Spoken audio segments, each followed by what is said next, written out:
குழந்தைகள் இஸ்லாமிய வாழ்வியலில் உலக கல்வி மற்றும் மார்க்க கல்வியை ஒரே இடத்தில் பயில விரும்புகிறீர்களா? அதற்கான இடம் ஆலிவ் இஸ்லாமிக் இன்டர்நேஷனல் பள்ளி. 11ஆம் வகுப்பிற்கான சேர்க்கை நடைபெற்றுக் கொண்டிருக்கிறது. தங்கும் விடுதி வசதிகளும் உண்டு. ஆலிவ் இஸ்லாமிக் இன்டர்நேஷனல் பள்ளி எண் 5 கீழ் என்பது நல்லூர், என் புதுப்பட்டி போஸ்ட், நாமக்கல் 637020. தொடர்பு எண் 9659620011 மற்றும் 9787793337.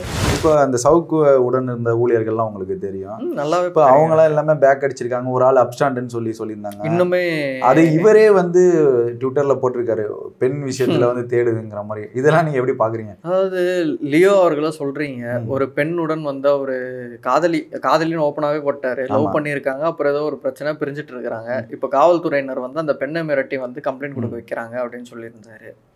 கண்டிப்பா வந்து அது யாரா இருந்தாலும் பண்ண மாட்டாங்களா அந்த ஒரு விஷயத்த? லவ் பண்ணாங்க, அவங்க 2 பேருக்குள்ள ஏதோ மியூச்சுவலா பிரேக்கப் ஆயிடுச்சு. ஆக்சுவலா பிரேக்கப் கூட ஆகலன்னு நினைக்கிறேன். சொன்னதை பார்த்தா அதுக்குள்ள ஏதோ ஒரு சின்ன ஒரு பிரச்சனைகள் இருக்கு. அதை பேஸ் பண்ண அதை வச்சு இப்போ காவல்துறையினர் கேட்கறாங்க அப்படின்னா அப்போ இன்னும் ரிலேஷன்ஷிப்ல காவல்துறைக்கு வேற வேலையே இல்லை, இதுதான் வேலை. இதுதான் வேலையான்னு பாருங்களேன். லியோ என்ன பேசுறான், சவுக்கு என்ன பேசுறாரு அப்படின்னு சொல்லிட்டு ஒட்டி கேட்கறதே அவங்க 24 மணி நேரமும் இவங்க சொல்றதெல்லாம் பார்த்தா என்ன எப்படி இருக்குன்னா, இந்த மொத்த அரசு இயந்திரமும் வந்து 24 மணி நேரமும் இவங்களதான் கண்காணிக்குது. தமிழ்நாட்டுல இருக்கக்கூடிய எந்த பிரச்சனையும் பார்க்கல அப்படின்ற மாதிரி தான் இவர் பேசுறாரு. இவரு சரிங்க, லியோ வந்து தப்பு பண்ணல, அப்ப எதுக்கு ஓடி ஒழிக்கணும்? இன்னுமே ஆப்ஷன்ல தான் இருக்காரு. இன்னும் ஆப்ஷன்ல தான் இருக்காரு. லியோ வந்து அவரையும் கைது பண்ண வாய்ப்பு இருக்கா ப்ரோ? தாராளமா. தனிப்படை காவலர்களை போட்டு தேடிட்டு தானே இருக்கிறாங்க, ஸ்பெஷல் டீமை வச்சு. அவரையும் கைது பண்றாங்க விரைவில். எத்தனை நாள் உங்களால? அந்த சவுக்கு மீடியாவுடைய ஆசிரியர் அவரு முத்தலிஃப் அவர்கள் நல்ல மனுஷன். 2 நாள் முன்னாடி 2 இல்ல 3 நாள் முன்னாடி தானே நைட்ல ஒரு ட்வீட் போட்டு நைட்டா வெளில வந்துட்டாரு. ஆனா இவர் ஆக்சுவலா பாத்தீங்கன்னா நிறைய பிரச்சனைகள் இருக்கு போல அவங்களுக்குள்ளேயும். பாத்தீங்கன்னா பிரஸ் கிளப்ல இருந்து ஏதோ கூப்பிட்டு வான் பண்ணியிருக்கிறாங்க ஒண்ணு. 2வது காவல்துறை கிட்ட இருந்து ஏதாவது மேபி ஏதாவது தகவல் போயிருக்கும்.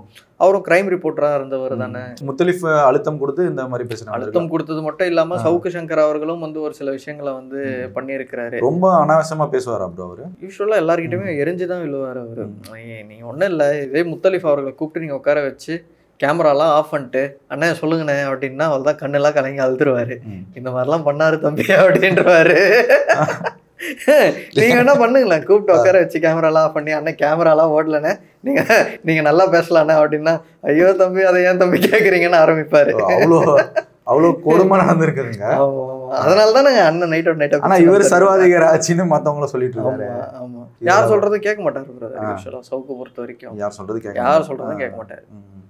அவருக்கு என்ன தோணுதோ அதான் பண்ணுவாரு. முதல்வர் வந்து இவரை சந்திச்சு அவ்வளோ முக்கியத்துவம் முதல்வருக்கு கொடுக்க வேண்டிய அவசியம்லாம் இங்க இல்லைன்னு நினைக்கிறேன் நான். கண்டிப்பா.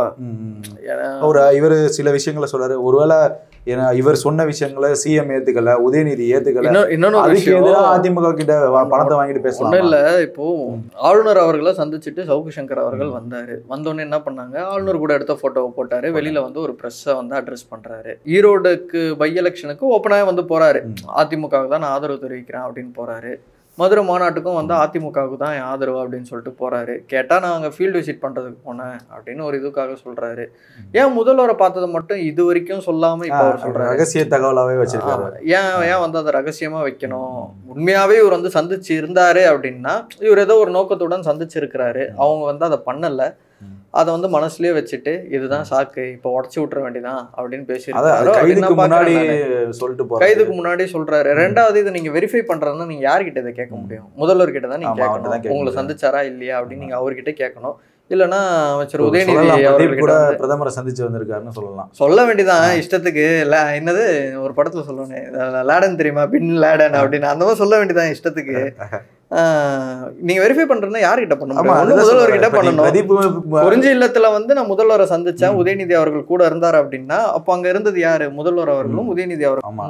நம்பர் இருந்தா போன் போட்டு கேளுங்க இந்த மாதிரி வந்தாரா அப்படின்னு. அதுதான் இப்போ பிரதமரை சந்திச்சாரு அப்படின்னா நான் பிரதமர்கிட்டயே போய் கேட்க முடியும். ஆமா, பிரதமர் விளக்கம் முடியாதுன்னு தெரியுது, அதனாலதான் சொல்றாரு. ஒண்ணு பிரதமர் விளக்கம் கொடுக்கணும், பிரதீப் என்ன பார்க்க வரல, முதல்வர் இதுக்கு விளக்கம் கொடுப்பாராங்க. அந்த சங்கரை சந்திக்கவில்லை அப்படின்னு சொல்லிட்டு பக்கம் பக்கமா கொடுக்க முடியாத காரணத்தினால இந்த விளக்கத்தை இவர் கொடுத்துட்டு போறாருங்கிற ஒரு சந்தேகம் இருக்கு. நானே இத்தனை நாள் வந்து அவர் சந்திச்சாரா அப்படின்றதான் நம்பினேன். இன்னைக்கு மதியம் எனக்கு போன் போட்டு ஒரு 2 பேர் பேசும்போது தான் சொல்றாங்க சந்திக்கவே இல்லை அப்படின்றாங்க. நான் இப்போ ஷூரா இருக்கேன் உண்மையாவே ஒரு மீட் பண்ணல அப்படின்றத. இப்போ நீங்க தெளிவாயிட்டீங்களா? தெளிவாயிட்டேன்.